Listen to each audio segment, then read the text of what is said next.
एक देश होता है, वह बहुत ही शक्तिशाली देश होता है, शक्तिशाली इस नाम से विख्यात होता है, और यह शक्तिशाली देश दुनिया के एक किसी कमजोर देश के ऊपर अपना अधिकार जमा लेता है, उस देश के ऊपर अपना कब्जा कर लेता है। इस प्रकार अपनी सीमाओं का विस्तार कर लेता है और विस्तार करने का हर बार प्रयत्न करता है। इस प्रकार की कई घटनाएं हम अपने आजू बाजू में आज के जियोपॉलिटिक्स में देख रहे हैं। उनका जो मस्तक था वह सिंह का था और बाकी जो शरीर था वह पक्षीराज गरुड़ का था। ये जो भयानक स्वरूप था, भयंकर स्वरूप था और प्रचंड स्वरूप था, क्योंकि वह पानी और दूध एक दूसरे से विलप कर सकता है, ऐसी अद्भुत शक्ति इस पंछी में होती है। इसके जो शिखर थे वे सूर्य प्रकाश से मानो सुवर्ण से बने हों इस प्रकार प्रकाशमान हो रहे थे। इसके ऊपर बहुत ही दुर्लभ वृक्ष थे, दुर्लभ जड़ी बूटियां थी और दुर्लभ सर्प भी थे। इसका कुछ लोग उच्चारण करते हैं हमसह, जो गलत उच्चारण है दोस्तों।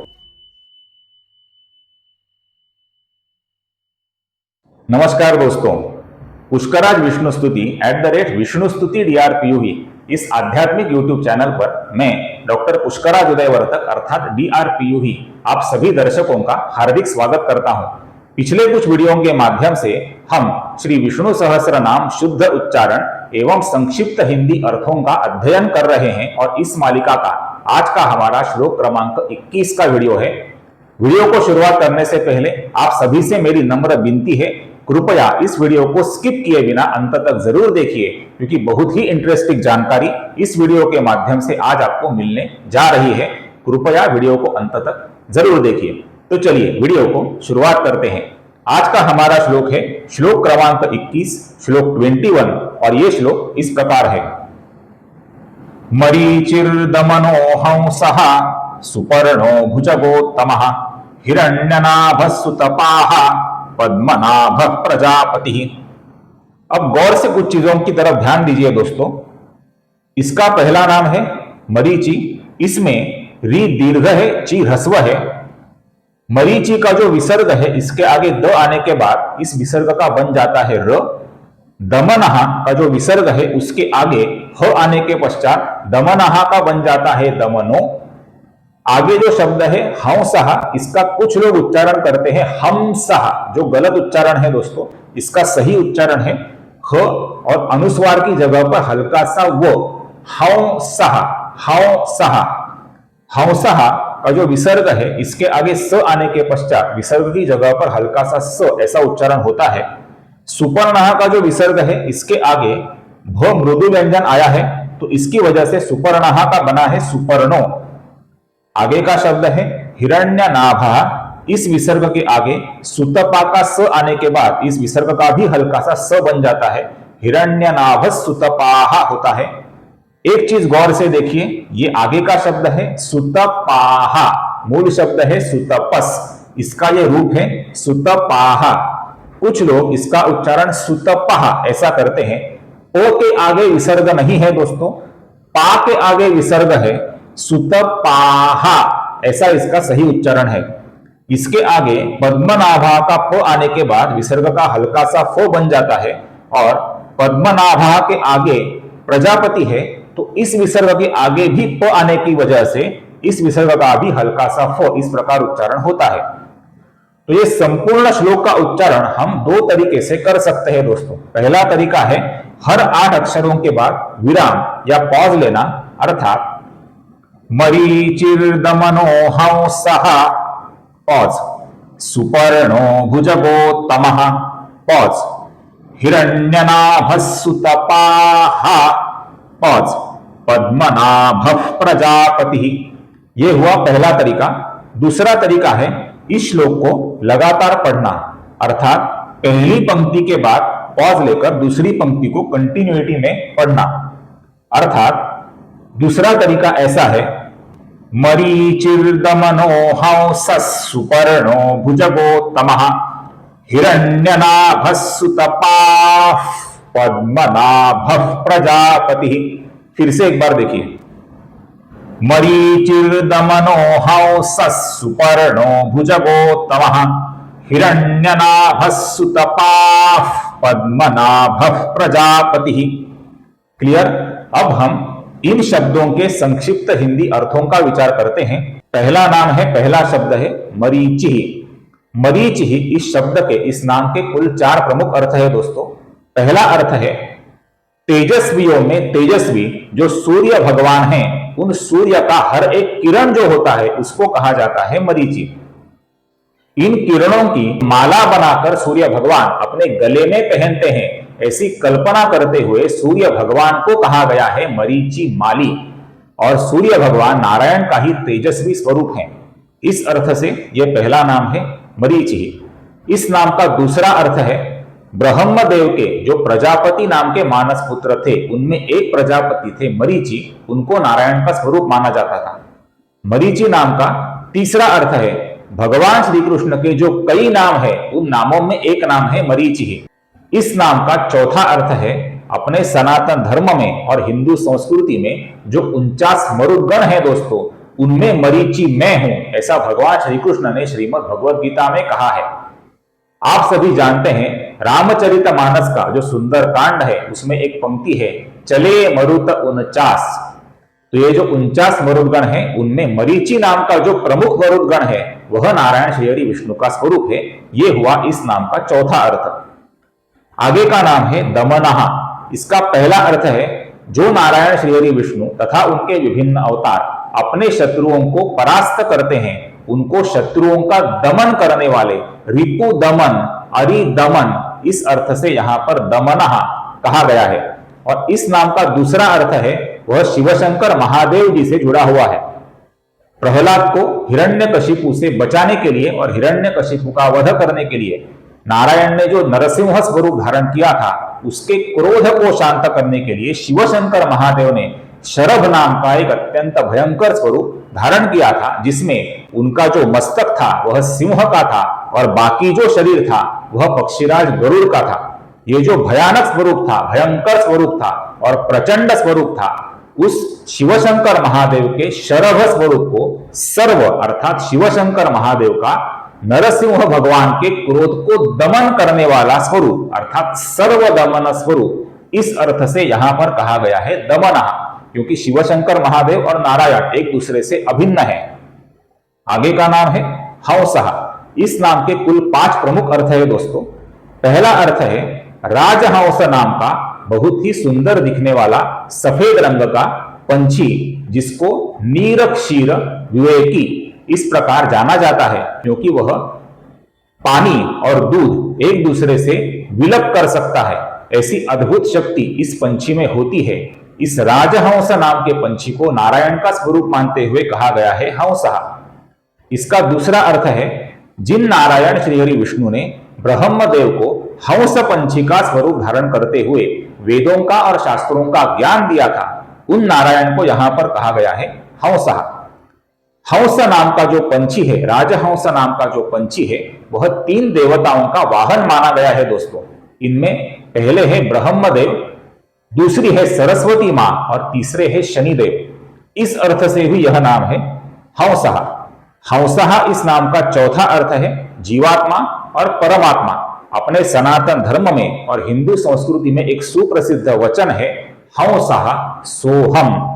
हमारे अंदर जो जीवात्मा है वह परमात्मा नारायण का ही अंश है, और जीवात्मा मानो खुद को ऐसा बता रहा है कि वो जो परमात्मा है वह परमात्मा मैं ही हूं।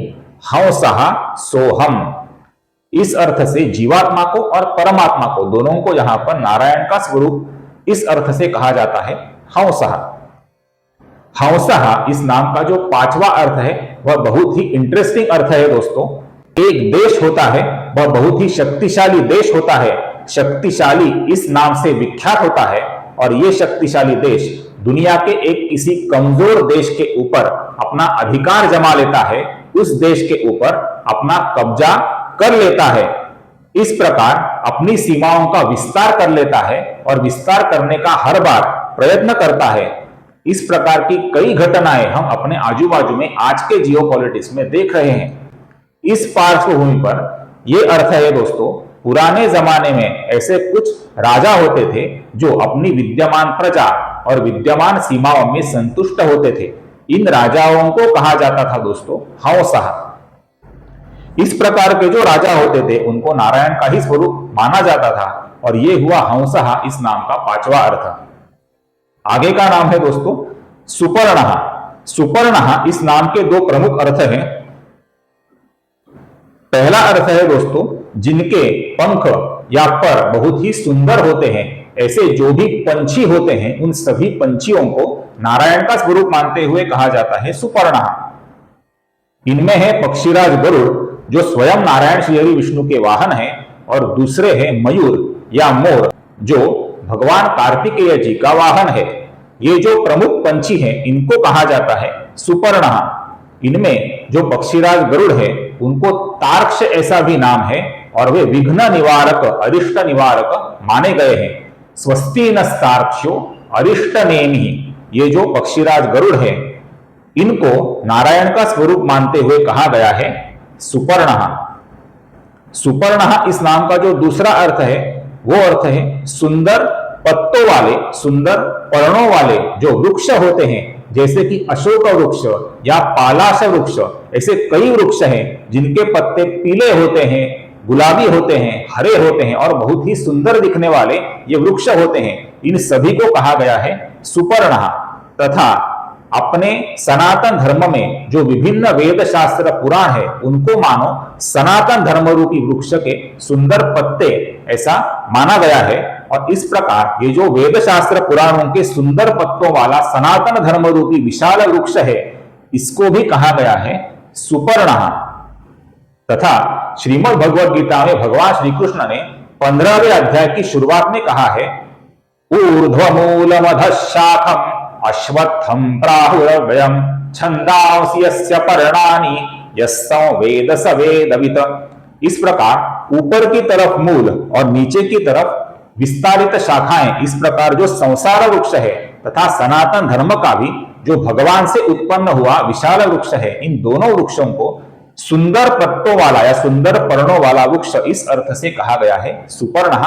ये दोनों प्रकार के वृक्ष नारायण श्री हरि विष्णु का ही स्वरूप है। आगे का नाम है भुजगोत्तमः। नारायण श्री हरि विष्णु क्षीर सागर में शेषनाग की शैया के ऊपर शयन करते हैं। ये जो शेषनाग हैं ये भी नारायण का ही स्वरूप है, और वे नागों में सर्पों में श्रेष्ठ हैं। नवनागों में से एक शेषनाग माने गए हैं, और शेषनाग के लिए यह नाम है सर्पों में उत्तम, इस अर्थ से भुजगोत्तमः। आगे का नाम है हिरण्यनाभः। ये जो नाम है दोस्तों, ये नाम बहुत ही रोचक नाम है। इसका अर्थ रामायण से जुड़ा हुआ है दोस्तों। श्रीमद् वाल्मीकि रामायण में तथा रामचरितमानस के सुंदर कांड में हमें इसका जिक्र किया हुआ देखने को मिलता है। जब हनुमान जी लंका की तरफ समुद्र को लांघते हुए जा रहे थे, तभी मैनाक नाम का एक पर्वत समुद्र से ऊपर आया, और उस पर्वत ने हनुमान जी को विश्राम करने के लिए जगह दी थी, ऐसा वर्णन हमें पढ़ने को मिलता है। ये जो मैनाक पर्वत था दोस्तों, इसके जो शिखर थे वे सूर्य प्रकाश से मानो सुवर्ण से बने हों इस प्रकार प्रकाशमान हो रहे थे। इसके ऊपर बहुत ही दुर्लभ वृक्ष थे, दुर्लभ जड़ी बूटियां थी और दुर्लभ सर्प भी थे। इस प्रकार के मैनाक पर्वत के जो सुवर्णमयी शिखर थे उनकी वजह से मैनाक पर्वत को कहा जाता था हिरण्यनाभः, मानो मैनाक पर्वत की नाभि से सुवर्णमयी प्रकाश निकल रहा हो। ऐसा जो मैनाक पर्वत है उसको नारायण श्री हरि विष्णु का ही स्वरूप माना गया है, और ये हिरण्यनाभः इस नाम का बहुत ही रोचक अर्थ है दोस्तों। आगे का नाम है सुतपाः। इसका अर्थ है बदरिका आश्रम में नर और नारायण ये दो स्वरूप धारण करके श्री हरि विष्णु ने कई युगों तक, कई सालों तक बहुत ही घोर तपश्चर्या करी थी। उन नर और नारायण रूपी श्री हरि विष्णु को यहां पर कहा गया है सुतपाः, बहुत ही उत्तम तप करने वाले। ऐसे नर और नारायण इन दोनों ने आगे जाकर महाभारत काल में श्री कृष्ण और अर्जुन इस स्वरूप में अवतार धारण किया था, ऐसा माना गया है। आगे का नाम है पद्मनाभः। इसका अर्थ है जिन नारायण श्री हरि विष्णु की नाभि कमल के समान सुंदर दिखती है तथा जिनकी नाभि से एक दिव्य कमल उत्पन्न होता है जिसमें से विश्व के निर्माता ब्रह्मदेव का जन्म होता है, उन नारायण को यहां पर कहा गया है पद्मनाभः। और अंतिम नाम है प्रजापति। प्रजापति इस नाम के तीन प्रमुख अर्थ हैं। पहला अर्थ है स्वयं ब्रह्मदेव, विश्व के निर्माणकर्ता ब्रह्मदेव। दूसरा अर्थ है ब्रह्मदेव के प्रजापति नाम के मानस पुत्र। आप सभी दक्ष प्रजापति को जानते हैं, जिनकी पुत्री थी सती माता और जो महादेव शिवजी का बहुत ही तिरस्कार करते थे। ये जो दक्ष प्रजापति थे, ये प्रजापतियों में से एक थे। ये ब्रह्मदेव के जो मानस पुत्र है, इनके लिए यह नाम है प्रजापति। प्रजापति नाम का तीसरा अर्थ है पुराने जमाने में जो बहुत ही सदाचरणी राजा होते थे, जो अपनी प्रजा का बहुत ही अच्छी तरीके से पालन और पोषण करते थे, उनको नारायण श्री हरि विष्णु का स्वरूप मानते हुए कहा जाता था प्रजापति। आशा करता हूं मेरा ये विनम्र प्रयत्न आपको अच्छा लगे। अगर वीडियो अच्छा लगे तो कृपया वीडियो को ज्यादा से ज्यादा लाइक, शेयर और सब्सक्राइब करना न भूलें। फिर मिलेंगे अगले वीडियो में अगले श्लोक के नारायण श्री हरि विष्णु के विभिन्न दिव्य नाम, उनके संक्षिप्त हिंदी अर्थ एवं शुद्ध उच्चारण के साथ। तब तक टेक केयर। जय श्री राम।